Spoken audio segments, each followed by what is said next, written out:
Assalomu alaykum, hurmatli talabalar. Bugungi mavzumiz oila pedagogikasi fanining yana bir qiziqarli mavzusi, ya'ni oila va uning vazifalari to'g'risida suhbatlashamiz.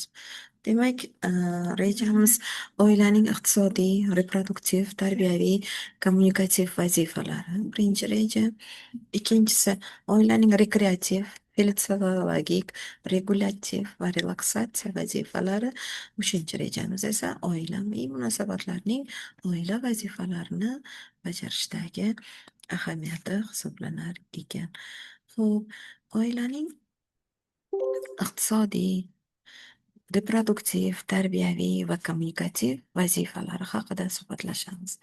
Har qanday zamon, makonda ham oilaning zimmasiga shaxs kamolotini ta'minlash borasida muayyan vazifalar yuklatiladi. Oila zimmasiga muayyan vazifalarning yuklatilishiga jamiyat taraqqiyoti tomonidan shaxs kamolotiga qo'yiladigan talablar, aholining ijtimoiy turmush tarzi, shaxslar aro munosabatlar mazmuni, davlat siyosati hamda milliy rivojlanish maqsadlari inobatga olinadi.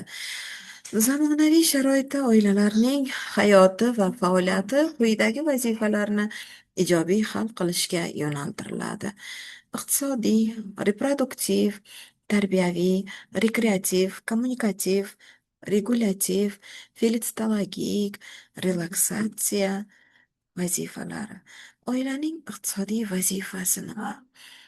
Barcha davrlarda ham oilaning iqtisodiy vazifalari ijobiy hal qilish imkoniyatiga ega bo'lishiga alohida e'tibor qaratib kelingan. Zero, oila iqtisodiyoti, uning ma'naviy, axloqiy qiyofasi, uning mavjudligini ta'minlovchi muhim omillar sanaladi. Bozor munosabatlari sharoitida esa oilaning iqtisodiy vazifasini muvaffaqiyatli ado etish layoqatiga ega bo'lish yanada muhim ahamiyatga ega. Iqtisodiy vazifalari sirasida oila iqtisodiyoti, oila byudjetini shakllantirish, oila daromadini rejali sarflash, oilaning kundalik xarajatlarini amalga oshirish, oilaviy ehtiyojlar uchun mablag' yig'ish, oila xo'jaligini yuritish, moddiy ne'matlar ishlab chiqish kabilar alohida o'rin tutadi. Har qanday oila o'zining iqtisodiyoti, byudjetiga ega bo'lishi zarurdir. Oila byudjetini shakllantirishga hissa qo'shib, qo'shimcha daromad manbalari esa bu o'sha tomorqa, issiqxona, yordamchi xo'jalikdan olinadigan meva, sabzavot hamda sut mahsulotlari, oilaviy tadbirkorlikni tashkil etish hisobiga topiladigan pul mablag'lari yokida suyunchi puli, turli mukofot pullari oila a'zolarining asosiy bo'lmagan ish joyidan oladigan maoshlari hisoblanadi. Oilaning reproduktiv vazifasi. Har qanday zamon, makonda oila eng avvalo avlodlar davomiyligini ta'minlash, naslni saqlash sanaladi. Dastlab tayanch tushuncha reproduktivlikning lug'aviy ma'nosini anglab olish, oilaning reproduktivlik vazifasi mohiyatini to'laqonli tushunish imkoniyatini yaratadi. Elektron manbalarda aytilishicha, reproduktivlik, fertillik, fertilis, ya'ni nasl qoldirish ma'nosini beradi. Voyaga yetgan organizmning nasl qoldirish layoqatiga egaligi ma'nosini anglatishga xizmat qiladi. Biologiya, tibbiyot kabi sohalarda reproduktivlik tushunchasining antonim sifatida bepushtlik atamasi ishlatiladi. Yuqorida ko'rsatilgan manbada qayd etilishicha, voyaga yetgan organizm sifatida odam yoki hayvonning nasl qoldirish layoqatiga ega bo'lmasligi bepushtlik, niholning ma'lum yildan so'ng yetarli darajada rivojlanganidan keyin ham hosil bera olmasligi esa sterillik, ko'paya olmaslik, sterilis degan ma'noni berar ekan. Bu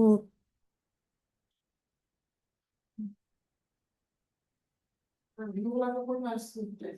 İngilizce oyuna ketgan İngilizce qilyapmiz. Umumiy qoldi.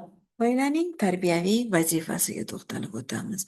O'ziga xos tarbiya muhiti bo'lgan oila farzandlarning kamolotini ta'minlashda muhim o'rin tutadi. Oilaning tarbiyaviy imkoniyatlari beqiyosdir.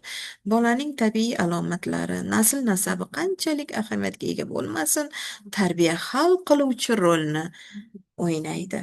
Oilaning tarbiyaviy vazifasi bolalarda ma'naviy, axloqiy, aqliy, jismoniy, estetik, mehnatsevarlik, jinsiy, ekologik, huquqiy, iqtisodiy fazilatlarni ham tarbiyalashdan iboratdir. Shaxsda mazkur sifatlarning qaror topishida oiladagi sog'lom muhit, oila a'zolarining psixologik jihatdan o'zaro yaqinliklari, ehtiyoj, qiziqish, hayotiy yondashuvlaridagi umumiylik, bir-birlarini har qanday vaziyatda qo'llab-quvvatlay olishlari, ota-onalar tomonidan barcha farzandlariga nisbatan qo'yilayotgan talablar, shuningdek ularga ko'rsatilayotgan e'tiborning bir xil bo'lishi oila tarbiyasida ijobiy natijalarga erishishning omillari sanalar ekan.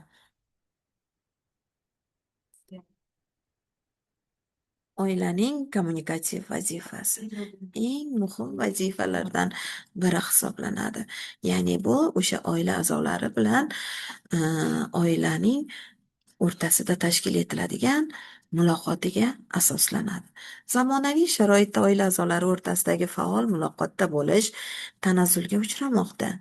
Buning asosiy sabablari ommaviy axborot vositalari sonining ortib borishi, ulardan axborot tarqatish ko'lamining tobora kengayishidir. Bu esa bir qator salbiy oqibatlarning kelib chiqishiga sabab bo'lyapti. Shaxs tobora individuallashib bormoqda. Ommaning manfaatiga ko'ra o'z qiziqishi, intilishlarini ustun qo'ymoqda. O'zgalarning holatiga nisbatan befarqlik kuchaymoqda.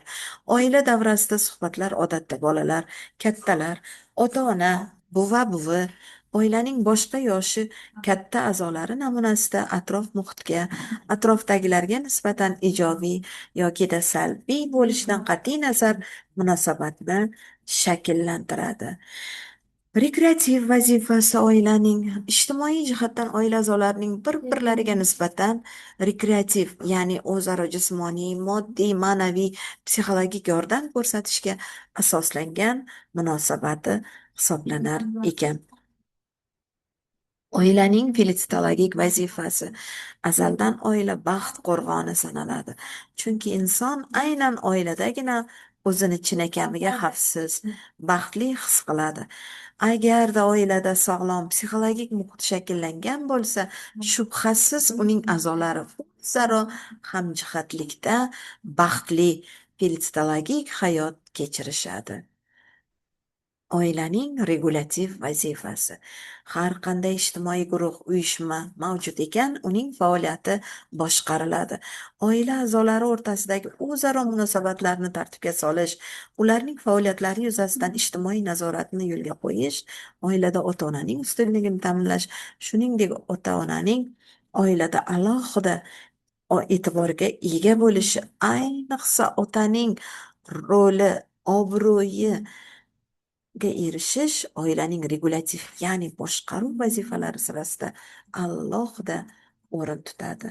Xulosa qilib shuni aytishimiz mumkinki, demak oilaning mustahkam bo'lishi oiladagi har bir a'zoning e'tiboriga, baxtli hayotiga bog'liq hisoblanar ekan. Agarda oilada tashkil etiladigan munosabatlarning oila zimmasidagi vazifalari to'la to'kis ado etilsa, bunday oila mustahkam oila hisoblanar ekan.